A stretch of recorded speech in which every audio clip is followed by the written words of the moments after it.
Monsieur le président, madame la ministre, chers collègues, les grands oubliés de la mission culture du projet de loi de finances 2021 sont les artistes-auteurs.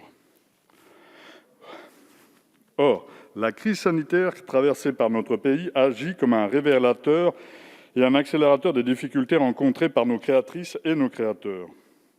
La fermeture des lieux de diffusion et de création a entraîné une dégradation sans précédent de leur situation économique. Rappelons que cette situation de précarité grandissante, chiffrée et documentée par le rapport Racine, remis rue de Valois en janvier 2020, n'est pas nouvelle. Au nombre d'environ 270 000 en France, une majorité d'artistes-auteurs vit en dessous du seuil de pauvreté. Beaucoup d'entre eux doivent conjuguer leur travail artistique avec un métier alimentaire. Tous sont confrontés aux aléas de revenus incertains. Ce constat alarmant relève de deux raisons principales. D'abord, parce que les artistes-auteurs ne sont pas considérés et traités comme une catégorie professionnelle à part entière par le ministère de la Culture. Ensuite, parce qu'ils sont dépendants financièrement des systèmes de production et de diffusion marchands.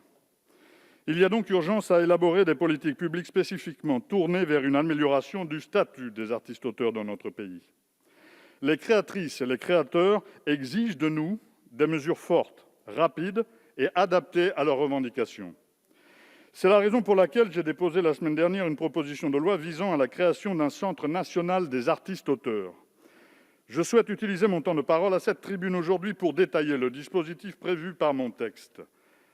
Ce conseil, le CNAA, gérerait un observatoire qui mettrait en œuvre le suivi statistique et qualitatif des différents métiers des artistes-auteurs. L'objectif serait pour les pouvoirs publics de mieux connaître la population des artistes-auteurs dans leur globalité et leurs particularités professionnelles. Le centre assurerait la publication d'un travail informatif regroupant l'ensemble des règles relatives aux artistes-auteurs, mais aussi les opportunités les concernant, les appels d'offres, les prix notamment. Le but serait de créer un outil de référence nationale à destination des artistes-auteurs eux-mêmes, de l'administration publique et de leurs partenaires économiques. Le CNAA serait aussi un lieu de médiation pour dénouer les litiges entre artistes-auteurs et les acteurs de l'aval, les diffuseurs, les éditeurs, les producteurs. Il administrerait un pôle de négociation collective afin d'organiser le dialogue social entre les représentants des organisations professionnelles d'artistes-auteurs et ceux qui représentent le circuit de diffusion. Ainsi, des accords collectifs pourraient être adoptés et rendus obligatoires par Madame la ministre de la Culture. Ma proposition prévoit également un dispositif de lutte contre les inégalités parmi les artistes-auteurs en prenant en compte le sexe, la géographie, les origines sociales des créatrices et des créateurs.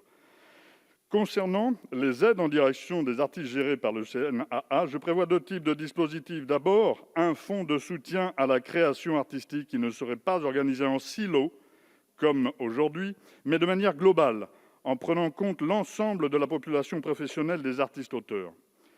Ma volonté est d'augmenter considérablement la part des aides à la création dans les aides déployées par le ministère de la Culture. Ensuite, le CNAA permettrait de mettre en place un fonds d'aide d'urgence en direction des artistes-auteurs pour endiguer les effets de la crise sanitaire qui auront des répercussions pendant plusieurs années. Ici serait créé le guichet unique que les artistes-auteurs appellent de leurs vœux, permettant de maintenir leur activité économique et de survivre. Chers collègues, il ne saurait y avoir de diffusion artistique sans artiste-auteur pour lui donner un sens. Notre responsabilité de décideurs politiques nous oblige à répondre aux cris d'alerte de celles et ceux qui créent et participent amplement à l'émancipation de chacune et chacun par la culture. La constitution d'un centre national des artistes-auteurs constitue la première étape indispensable à une meilleure considération de nos créatrices et créateurs. J'appelle l'ensemble de la représentation nationale à se pencher sur ma proposition de loi et à voter en faveur de l'amendement que je défendrai tout à l'heure, permettant d'ouvrir une ligne budgétaire nécessaire à la mise en œuvre de ce dispositif. J'appelle également le Gouvernement à se saisir de mes propositions qui émanent d'un travail collaboratif avec bon nombre de professionnels de la création. D'où qu'elles viennent, les initiatives en faveur de nos artistes-auteurs sont d'une absolue nécessité. Je vous remercie.